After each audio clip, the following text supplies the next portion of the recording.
Bueno, en realidad a mí siempre me gustó la educación. Empecé con una equivocación vocacional porque en mi otra vida era neurocirujano, pero bueno, rápidamente me di cuenta que me gustaba la educación. Y me gusta la educación porque educar es dar sin esperar nada a cambio, y entonces bueno, me encanta esto que estoy haciendo. ¿Qué es lo que has visto en este tiempo? ¿Qué te llama la atención también de esta era, de este tiempo histórico que transitamos todos en relación a esto, ¿no? ¿Es más difícil hoy acompañar infancias? Yo no sé si es más difícil. Sí requiere que nosotros nos tengamos que adaptar a los niños, porque yo digo que ahora la educación es un arte de frontera. ¿Por qué es un arte de frontera? Porque estamos en un momento único de la historia de la educación, donde adultos y niños y adolescentes no hemos compartido niñeces y adolescencias. Por ejemplo, yo cuando hice el colegio, mis maestros de primaria y mis profesores de secundaria más o menos habíamos tenido la misma niñez y la misma adolescencia. Por ejemplo, mi profesor de latín, el Tano Macialino, había tenido una adolescencia parecida a la mía, y mi maestra Beatriz de primaria había tenido una niñez parecida a la mía. Sin embargo, ahora, que tengo 66 años, mis alumnos tienen una niñez y una adolescencia totalmente diferentes. Mis alumnos, cuando yo les cuento mi niñez, dicen: Robin nació en el Paleolítico. Y entonces, ¿quién se va a adaptar a quién? Ellos no se van a adaptar a mí. Yo me tengo que adaptar a ellos. Cuando yo les cuento que yo no tenía televisor, me miran y me dicen: pero este nació después de la última glaciación. Y además, yo siempre digo que un educador tiene que utilizar la estrategia del pescador. El pescador no pone en la punta del anzuelo lo que le gusta comer a él, no le pone ravioles con queso, le pone gusanos. Y si uno quiere, siempre los docentes protestamos que los alumnos no nos prestan atención, no están motivados, probablemente porque le ponemos ravioles con queso. Entonces, si nosotros queremos que los alumnos nos presten atención y estén motivados, tenemos que ponerles cosas que les gustan a ellos.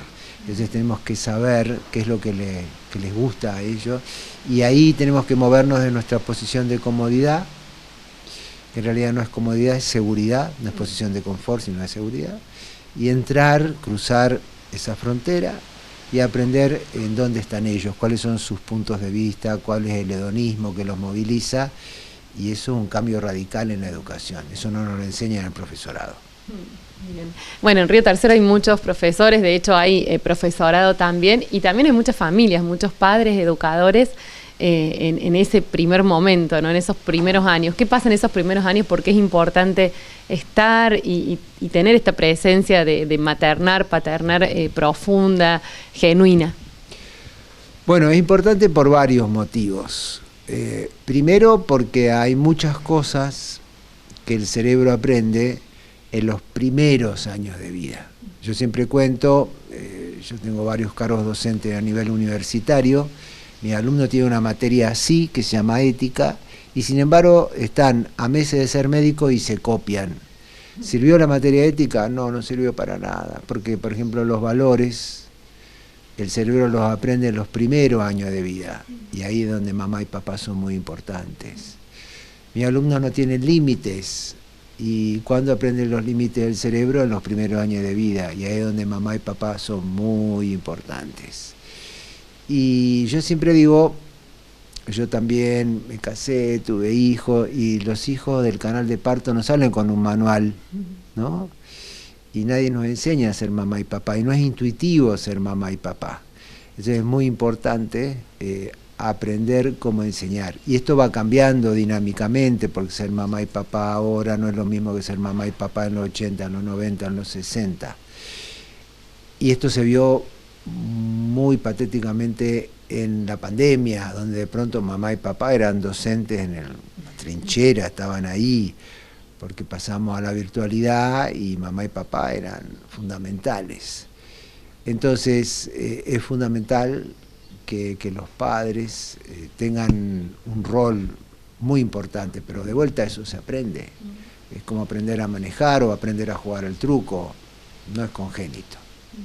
Bueno, en ese aprendizaje, ¿qué herramientas están a mano hoy? Porque a veces nos cuesta encontrar esos lugares. ¿De dónde saco una idea? ¿De dónde saco una forma? Estamos confundidos también con la tecnología de por medio. ¿Dónde lo encontramos? ¿En los libros, en las charlas? ¿En dónde podemos encontrar un poquito de luz? A ver, luz hay en todas partes, ¿sí? Primero, antes que nada, está el sentido común. Yo siempre me acuerdo de mi mamá era una campesina húngara analfabeta, y sin embargo, por supuesto, cometió muchos errores, como todos, pero está el sentido común. Luego tenemos, ahora con eso se llama Google, el profesor Google nos enseña un montón de cosas. Hay que saber discernir, porque lamentablemente en Google también hay un montón de vendedores de aceite de serpiente que dicen un montón de cosas, pero uno se va dando cuenta quién te está diciendo cosas que tienen sentido y quiénes no tienen sentido. Y tenemos enormes campos que son la didáctica, la pedagogía, un campo que ya se llama parentar, ¿no es cierto? Donde te dicen, bueno, cómo ser mamá y papá. Está el que te enseña cómo funciona el cerebro del hijo, cómo funciona el cerebro de la madre, cómo funciona el cerebro del padre, que no es lo mismo.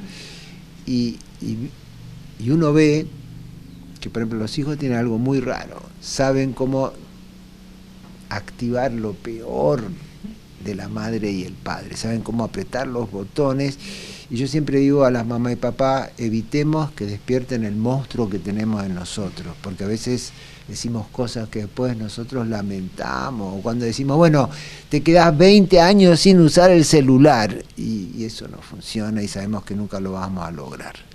Entonces, veamos, hay gente con mucha lucidez en Google que nos puede enseñar un montón de cosas que tienen mucha importancia.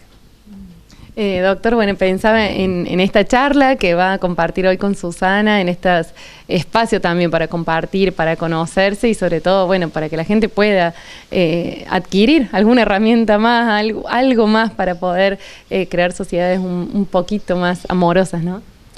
Sí, la idea es fundamentalmente que Susana nos muestre este espacio tan hermoso que tiene. Lo que hace Susana es admirable. Y la idea que en realidad, ¿qué es lo que mejora nuestra relación con nuestros hijos? Una cosa muy básica que es el afecto y el cariño, lo que yo llamo ser un corazón valiente, que muchas veces en el vértigo de nuestras vidas no nos estamos dando cuenta que lo estamos dejando de lado.